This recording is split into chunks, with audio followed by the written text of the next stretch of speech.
Today, we are witnessing a moment that demands our full attention. Israel has carried out an airstrike not in Gaza, not in Lebanon, not even in Syria, but in Doha, the capital of Qatar. This was not a strike on a battlefield. It was a strike on the very stage of diplomacy, a city long viewed as a safe haven for negotiation. The message is unmistakable. This is no longer just a regional conflict. This is a turning point for the entire architecture of peace in the Middle East. Picture the scene. Doha's glittering towers, symbols of luxury and global commerce, suddenly shaken by the force of missiles. Streets that normally carry diplomats, oil executives, and tourists were flooded with sirens and fear. A district built for diplomacy and wealth was transformed overnight into a war zone. 6 people were killed, among them the son of senior Hamas leader Khalil al-Hayya. For Hamas, the survival of its top leadership became a rallying cry. For Israel, the strike was presented as precision and necessity. For the world, it was a shock that diplomacy itself had been bombed. Now you might ask, why would Israel take this risk? Why escalate in a capital city that was hosting ceasefire negotiations under American sponsorship? The official explanation is defense, a targeted operation against those responsible for attacks on Israelis. But perception matters more than explanation. And the perception today is stark. Israel chose to bomb not just Hamas, but the very space of dialogue. The perception is that sovereignty can be violated, mediators can be targeted, and negotiations can collapse under fire. The reactions were immediate and global.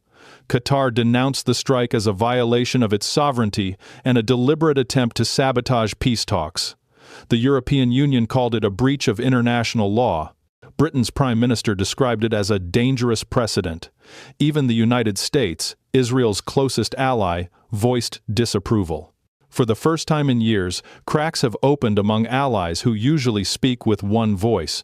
The shock of this strike is not only military, it is diplomatic, political, and psychological. This is not an ordinary headline. It is not just another episode in a long conflict. It is a turning point, one that forces us to confront unsettling questions. If negotiations can be bombed, what space remains for peace? If a mediator's capital can be attacked, what role is left for diplomacy? If allies are divided, who will hold the line when escalation comes again? The hook is clear. What happened in Doha is more than a strike. It is the moment diplomacy itself was dragged onto the battlefield, and the perception of war without limits is now driving reality across the Middle East.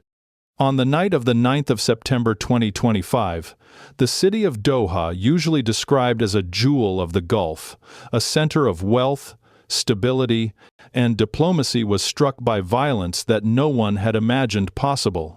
Israeli aircraft launched a precision airstrike on the Qatar district, an upscale neighborhood known for embassies, hotels, and residences of high-ranking officials.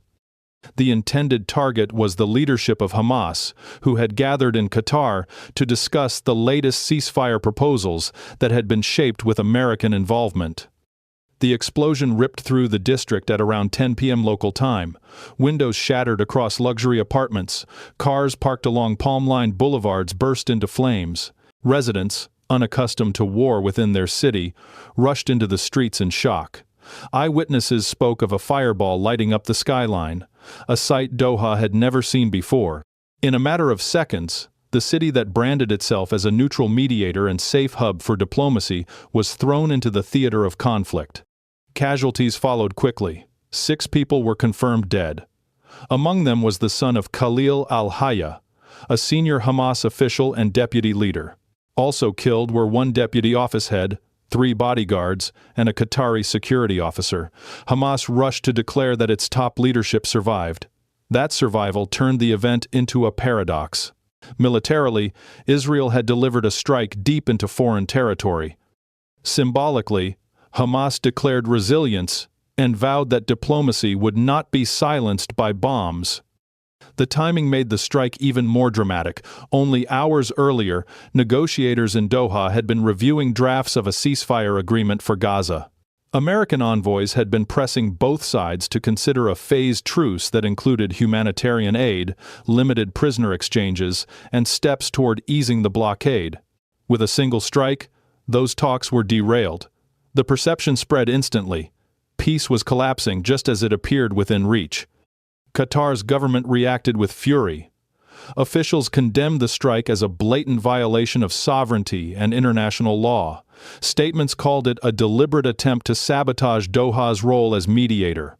Citizens flooded social media with images of smoke rising over their city, expressing disbelief that Qatar, wealthy, stable, and diplomatically active, had suddenly become a target. The narrative of safe haven was shattered. International reactions poured in. The European Union described the act as a dangerous escalation. Britain's Prime Minister condemned it as a breach of sovereignty. The United Nations scheduled an emergency session, with Russia and China calling for accountability. Even Washington, usually the first to defend Israel, released a statement from President Trump calling the strike unhelpful and warning that it undermined America's diplomatic goals. The symbolism of such criticism was clear. Rarely had the United States publicly voiced displeasure at Israel's actions. Media coverage magnified the shock. Television screens worldwide showed side-by-side images of Doha's polished skyline and plumes of smoke from the strike. Anchors described it as unprecedented. Analysts labeled it a turning point. Commentators noted the irony. The very city hosting negotiations to stop a war was itself bombed into the war. "Picture the scene," one broadcaster said. "A negotiation table turned into rubble before agreements could be signed." For the people of the region, the strike carried a broader message. If Doha could be hit, then nowhere was safe. If even mediators could be attacked, then diplomacy itself was under threat. Ordinary families in Gaza, Israel, and across the Arab world watched with sinking hearts as the promise of peace gave way once again to violence. The hook here is undeniable. What unfolded in Doha was not just an attack on Hamas. It was an attack on the very idea that negotiations can exist apart from the battlefield, and that perception has reshaped the course of this conflict. The Israeli strike on Doha is not simply an episode of violence. It is a demonstration of strategy, a calculated signal, and a military gamble. To understand its meaning, we must examine the tactical choices, the strategic objectives, and the historical parallels that frame this moment. The first dimension is tactical. Israeli jets carried out a precision strike in the Liqtayefiyah district, a neighborhood filled with embassies and guarded residences. Reports suggest the strike was guided by advanced intelligence, possibly real-time tracking of Hamas leaders. Israel has long relied on a mix of human intelligence and advanced surveillance technology, from drones to signals interception. The Doha strike once again revealed how deeply Israel penetrates the networks of its adversaries. To locate and target a Hamas meeting in a foreign capital requires coordination, surveillance, and daring execution. From a military standpoint, it was a showcase of reach and precision. The second dimension is strategic. By hitting Hamas leaders in Qatar, Israel delivered a clear message: there are no safe havens. For decades, Hamas and other militant groups have used foreign capitals, Damascus, Beirut, even Istanbul, as meeting grounds. Israel has occasionally struck in Syria and Lebanon, but Qatar was considered untouchable. By extending its reach there, Israel signaled that distance and diplomacy will not shield its enemies. Strategically, this is meant to deter Hamas and others from believing they can plan freely under foreign protection. Yet strategic deterrence can backfire. History shows that targeting leadership often produces unintended consequences. In Vietnam, American campaigns of decapitation strikes against the Viet Cong leadership did not weaken the insurgency. Instead, it hardened their resolve and created martyrs. In Afghanistan, drone strikes eliminated Taliban figures, but also fueled recruitment as families and tribes sought revenge. In Iraq, targeted killings disrupted networks temporarily but ultimately strengthened insurgents who exploited the narrative of foreign aggression. The Doha strike risks repeating this pattern. By killing relatives of Hamas leaders but failing to eliminate the top echelon, Israel may have handed Hamas a propaganda victory. They can claim survival, resilience, and divine protection, while turning the dead into symbols of sacrifice. The military technology used also demands attention. Israel's ability to strike in Qatar suggests access to air corridors and intelligence cooperation that few states can match. Its F-35 fighter jets, equipped with stealth and precision-guided munitions, are capable of evading regional defenses. Qatar's air defense system, largely built with American Patriot batteries, did not intercept the strike. Whether because of surprise, electronic warfare, or political constraints, the failure of interception underscores the vulnerability of even wealthy Gulf states. This has profound strategic implications. If Qatar cannot defend its own skies, then what does that say about the balance of power in the region? This vulnerability feeds into the regional military balance. Israel has long maintained qualitative military superiority with advanced American technology, indigenous innovation, and integrated intelligence systems. Its Iron Dome protects its own skies. Its long-range strike capability extends far beyond its borders. The Doha strike demonstrates that superiority again, but also exposes Israel to new risks. Crossing into Qatar's airspace without consent is an act of war under international law. Militarily it worked, politically it may isolate Israel further. There is also the issue of escalation. By striking in Doha, Israel risks expanding the battlefield. Iran may perceive this as justification to strengthen support for Hamas and Hezbollah. Hezbollah may escalate along Israel's northern border, calculating that Israel is already overextended. Militias in Iraq and Syria may feel emboldened to launch attacks. In military strategy, escalation often follows perception rather than capability. The perception now is that Israel is willing to bomb even diplomatic capitals. That perception may encourage adversaries to test new red lines. For the United States and NATO, the strike poses strategic dilemmas.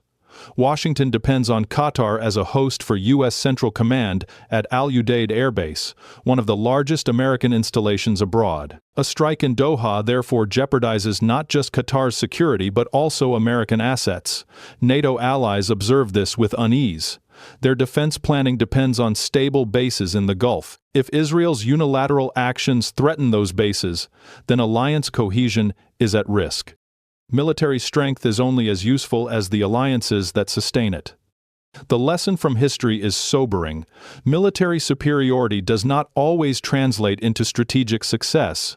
In Vietnam, the United States dropped more bombs than were used in all of World War II, yet it lost the political war. In Afghanistan, drones and special forces eliminated countless Taliban fighters, but the movement endured and ultimately returned to power. In Iraq, targeted strikes disrupted insurgent leaders, but instability persisted for years. Israel risks walking the same path, winning tactical victories while losing strategic stability. The Doha strike, impressive in its execution, may sow more chaos than control. From Israel's perspective, the gamble was necessary. Its citizens demand security, and its leadership must project strength. But from a broader military strategic view, the risks are enormous. Hamas adapts, allies grow uneasy, adversaries find new resolve. One strike in Doha could ripple into multiple fronts across the region. The hook is immediate. Israel demonstrated that it can strike anywhere, but the strategic question is whether doing so secures its future or accelerates instability. Tactical brilliance does not guarantee strategic victory, and history suggests that perception may transform this military action into a catalyst for even greater conflict. In every conflict, bombs destroy buildings, but perceptions destroy or preserve legitimacy. The strike in Doha is a prime example. What happened physically matters less than what it symbolized to different audiences. Perception now drives the reality of this war more than the actual blast that shook Qatar's capital. For Israel, the perception it wanted to create was clear. By striking Hamas leaders in Doha, Israeli leadership aimed to project an image of total reach, of intelligence so precise and military power so unbounded that no enemy could ever feel safe. This perception was directed first at Israeli citizens. For a population living under constant threat of rockets and raids, the message was reassurance. The government wanted them to see strength, to see that their military could find Hamas leaders even in a distant, wealthy capital. This perception builds short-term confidence and bolsters political support at home. Yet perception is fragile. If citizens later perceive that such strikes do not reduce attacks or produce peace, the perception of strength may quickly shift to one of futility. For Hamas, the perception was flipped on its head. Survival became victory. Leaders declared that they had endured, that Israel had tried to kill them even in a foreign capital and failed. This narrative of resilience, reinforced by images of funerals and mourning, strengthens the group's legitimacy among supporters. The perception of invincibility, however exaggerated, is powerful fuel for recruitment. It creates martyrs, it builds defiance, and it transforms tactical losses into symbolic victories. In asymmetric conflicts, perception often outweighs material damage, and Hamas understands this dynamic well. For Qatar, the perception is humiliation. Doha had invested heavily in its image as a secure hub of diplomacy, a bridge between warring sides, a safe space for dialogue. That image collapsed in a single night of fire. Citizens now perceive their capital as vulnerable, not invulnerable. Diplomats perceive risk where they once saw neutrality. Investors perceive instability where they once saw luxury. Even if Qatar rebuilds its streets, the perception of safety has been punctured. This shift damages not just Qatar's role as mediator, but also its broader standing as a regional power. The United States faces a more complex perception dilemma. Externally, Washington is now perceived as compromised. Allies and rivals alike ask, did America know, and if so, why did it allow such a strike in the very capital where it conducts its own military operations? If America did not know, the perception is even worse, that Washington cannot control its closest ally. Internally, the perception is confusion. President Trump voiced displeasure, yet the U.S. administration defended Israel's right to self-defense. Citizens perceive mixed signals. Mixed signals create doubt, and doubt erodes credibility. When credibility erodes, allies hesitate, and rivals push harder. In Europe, perception is frustration. Leaders in London, Paris, and Brussels condemn the strike, but publics perceive Europe as powerless to act. Citizens see statements but no consequences. This perception of impotence weakens European governments at home and reduces their diplomatic weight abroad. Populist voices seize on it, asking why Europe invests in diplomacy that cannot shape events. The perception of weakness, once fixed, is difficult to undo. Across the Arab world, the perception is outrage.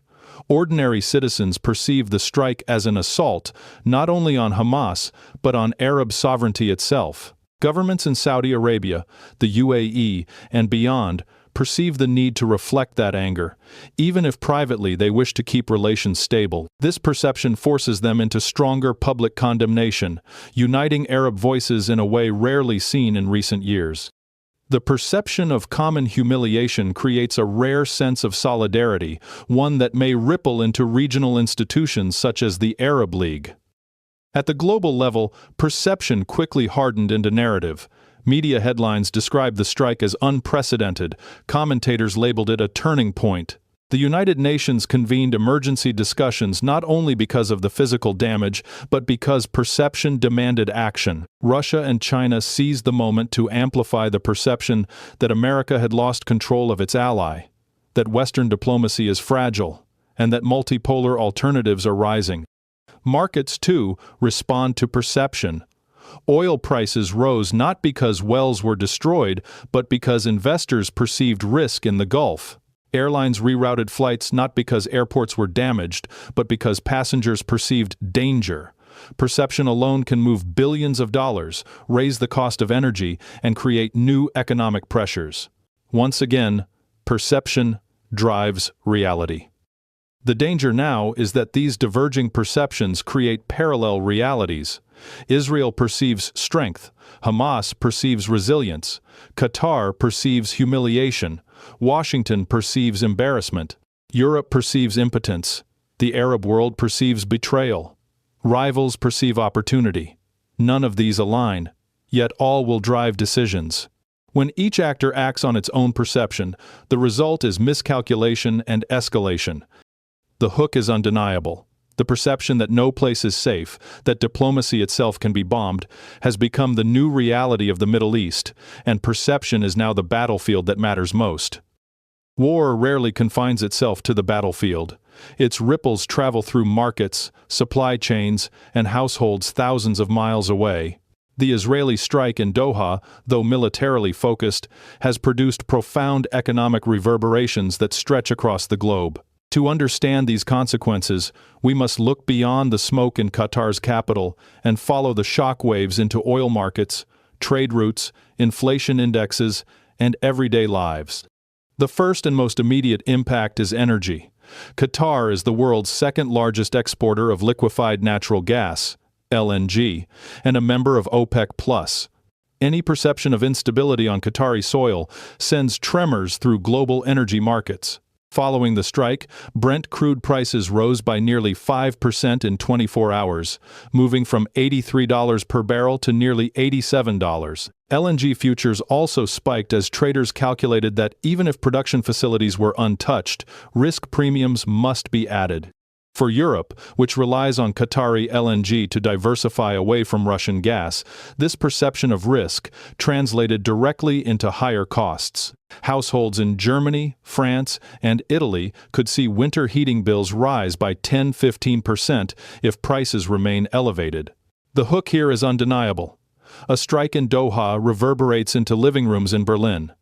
Oil transport is also vulnerable. Roughly 20% of the world's traded oil passes through the Strait of Hormuz, less than 300 miles from Doha. Markets immediately priced in the possibility that further escalation could disrupt shipping lanes. Insurance rates for tankers transiting the Gulf rose by nearly 12% in a week. Shipping companies, already strained by disruptions in the Red Sea due to Houthi attacks, now face new uncertainty. For Asia, where China, Japan, and India depend heavily on Gulf oil, the risk is especially acute. Higher shipping costs and potential supply disruptions threaten to slow industrial production. The hook is clear. Instability in Doha translates into higher prices in Shanghai and Mumbai. Air travel and logistics have also felt the impact. Doha's Hamad International Airport, one of the busiest hubs in the Middle East, saw a wave of cancellations in the days after the strike. Airlines rerouted flights, and passenger traffic dropped by nearly 20% in the first week. Qatar Airways, a flagship global carrier, reported losses in ticket sales estimated at $150 million in just a few days. Cargo shipments were delayed as companies reassessed risk. Supply chains that rely on fast air cargo from Asia to Europe, routed through Doha, now face bottlenecks. Electronics, pharmaceuticals, and high-value goods are particularly affected. The hook here is immediate. When diplomacy is bombed, commerce is delayed. Tourism and investment are not immune. Qatar has poured billions into branding itself as a safe hub for sports, culture, and finance. The 2022 World Cup was the crown jewel of that effort. Yet perception of safety is crucial for tourism, and the images of fireballs over Doha cut directly against that brand. Hotel bookings dropped, international conferences were postponed, and foreign investors began to hedge. The Qatar Stock Exchange fell by nearly 7% in the week after the strike, wiping out billions in market capitalization. Neighboring markets in Dubai and Riyadh also dipped, reflecting regional contagion. For Gulf economies that rely heavily on investor confidence, the strike has reintroduced volatility they had worked hard to overcome. Inflation is the broader global concern. Oil and gas spikes feed directly into transportation and food costs. The International Monetary Fund estimates that a sustained $10 increase in oil prices can add 0.5 percentage point to global inflation. With global inflation already hovering around 5% in mid-2025, any additional rise squeezes households further. American consumers see higher gasoline prices at the pump. European families pay more for heating.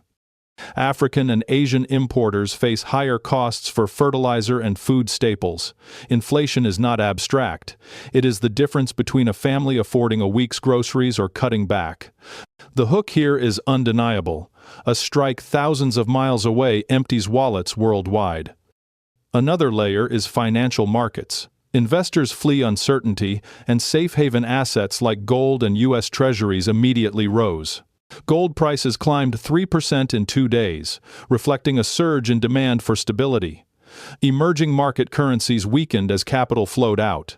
Countries already facing debt crises from Argentina to Egypt now find borrowing costs rising again. The strike in Doha thus compounds existing global vulnerabilities, adding stress to economies already struggling under high interest rates. Trade diplomacy is also disrupted. Doha was not only a mediator in political talks but a hub for economic forums. Qatar has hosted WTO meetings and Gulf Cooperation Council trade summits. The perception that its capital is no longer safe undermines confidence in using it as a venue.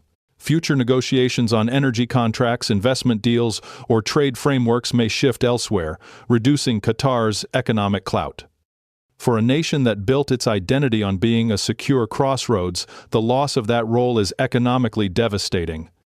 Longer-term consequences may emerge as corporations rethink exposure to the Gulf. Energy companies may diversify investments to Africa or North America. Shipping firms may push harder for alternative routes, even if longer and costlier. Investors may allocate less capital to Gulf stock exchanges. Each of these shifts erodes the Gulf's centrality in global markets.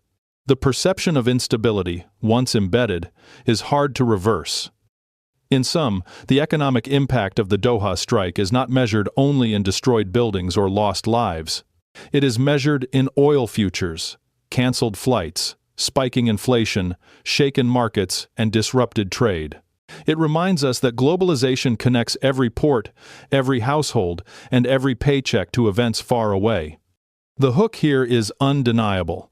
A single strike meant to kill a handful of leaders has instead unsettled energy markets, disrupted trade, raised costs for families, and deepened the sense that no corner of the global economy is immune from the instability of war. The strike in Doha was not only a military act. It was a political earthquake, shaking the foundation of alliances that have shaped the Middle East for decades. To understand its true impact, we must trace how it altered relationships between Israel and its allies, emboldened its adversaries, and accelerated the global drift toward multipolarity. The first alliance under strain is the one between Israel and the United States. For decades, this partnership has been the cornerstone of Middle Eastern security. Washington supplies billions in military aid each year, provides diplomatic cover at the United Nations, and coordinates intelligence.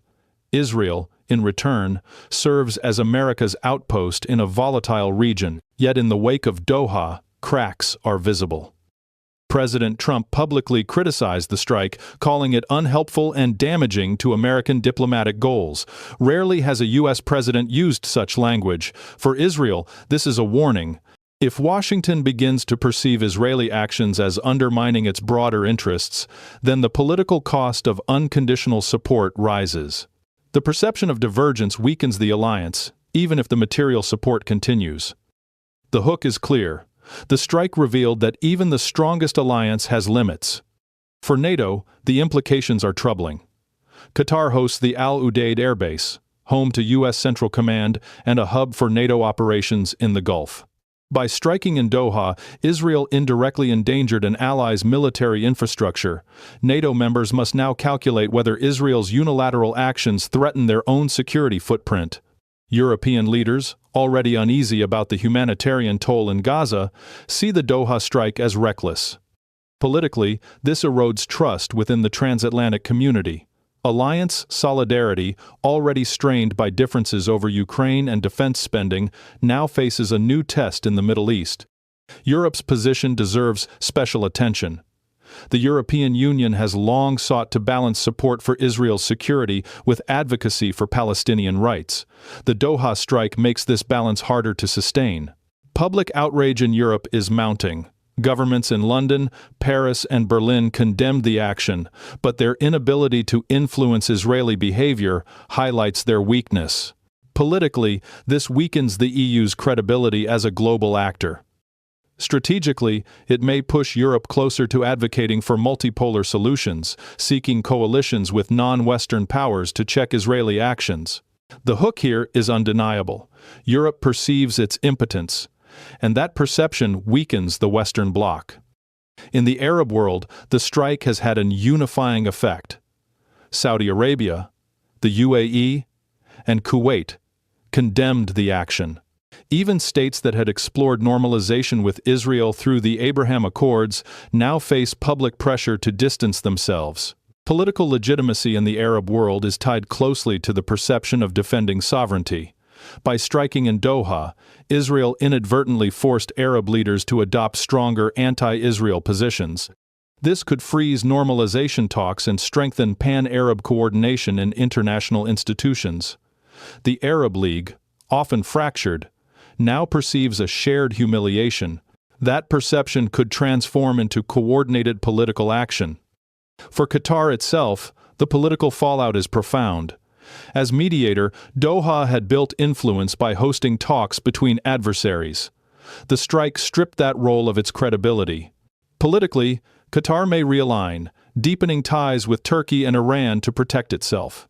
Strategically, it may leverage its LNG exports to pressure European states into stronger condemnation of Israel. The balance of alliances in the Gulf is shifting, and Qatar, once a bridge, now risks becoming a front line. Adversaries of Israel have seized the moment. Russia immediately condemned the strike, framing it as proof that Western diplomacy is collapsing. Moscow benefits politically by presenting itself as a defender of sovereignty, contrasting with Washington's perceived double standards. China also gains. As the largest buyer of Gulf energy, Beijing positions itself as a stable partner, not a destabilizer. By supporting Qatar diplomatically, China strengthens ties with a key energy supplier while undermining American credibility. Iran, for its part, perceives justification to expand its support for Hamas and Hezbollah. Politically, Tehran argues that if Israel can strike in Doha, then resistance must expand everywhere. Strategically, Iran benefits by rallying Arab anger behind its long-standing anti-Israel message. The hook is immediate. Israel's strike empowered its rivals more than it deterred them. The global context is also shifting. For decades, the world was defined by U.S. dominance and Western-led institutions. Today, multipolarity is emerging, and the Doha strike accelerates that trend. Countries in the global south perceive the event as another example of Western hypocrisy. When Russia invaded Ukraine, sovereignty was defended with sanctions and outrage. When Israel bombs Doha, Western responses appear muted. This double standard fuels calls for alternative structures, BRICS expansion, regional financial systems, and new security pacts. The strike thus does not only reshape Middle Eastern alliances but also strengthens the narrative of a world moving away from unipolarity. Israel may claim tactical success, but politically it risks strategic isolation. America is uneasy, Europe is frustrated, the Arab world is united in outrage, Russia and China are opportunistic, Iran is emboldened. The perception of Israel as reckless is spreading. And perception, once hardened, drives alliance behavior. The hook is immediate. The strike in Doha has not only tested old alliances but accelerated the birth of new ones, proving that in today's world, bombs may shatter buildings, but it is political realignment that reshapes history. As we draw this analysis to a close, the scale of the Doha strike becomes undeniable. What Israel presented as a precision operation has instead revealed itself as a turning point for the region and for the global order. The strike was more than an explosion in the night. It was the collapse of assumptions that diplomacy could remain insulated from war, that alliances would remain solid, and that sovereignty in wealthy capitals was untouchable. Consider what we have traced. Militarily, Israel demonstrated its reach but failed to eliminate top Hamas leadership, handing them a symbolic narrative of survival. Strategically, it reminded the world that even advanced military action can create as many enemies as it removes. Psychologically, perceptions diverged so dramatically that reality itself fractured. For Israelis, strength was the message. For Hamas, resilience was the claim. For Qatar, humiliation was the experience. For the United States and Europe, the perception of helplessness grew. For Russia, China, and Iran, opportunity expanded. Economically, the strike rippled into oil markets, shipping routes, airline schedules, and household budgets worldwide. A few missiles over Doha lifted global energy prices, rattled investors, and once again threatened to push families into deeper inflationary strain. Politically, the strike fractured long-standing alliances. It forced Washington into open criticism, exposed Europe's impotence, and united the Arab world in anger. Meanwhile, adversaries seized the chance to build their narrative of Western double standards and promote the rise of multipolar power. At its climax, the Doha strike is not remembered only as an attack on Hamas. It is remembered as an attack on the very notion of safe diplomacy. It revealed that in the modern Middle East, even the negotiation table can be bombed. That revelation forces us to confront haunting questions. If America cannot prevent its closest ally from striking in the capital of a U.S. partner, then who can it protect? If Europe cannot translate condemnation into influence, then what role does it play? If Arab states can only respond with words, then what does their sovereignty mean? And if Russia and China can turn every Western misstep into political capital, then how long can a unipolar order endure? These questions are not abstract. They will define the coming months. They will determine whether peace talks in Gaza collapse permanently, whether oil markets stabilize or spiral, whether alliances fracture beyond repair, and whether multipolarity hardens into a permanent global reality. The perception has already shifted. The house of cards that once balanced diplomacy and war has lost a card, and the structure shakes violently. The final hook is clear. This is not only the end of one negotiation. This is not merely another chapter in the Gaza war. The warning runs deeper. This is not the end of a conflict. It is the end of an era.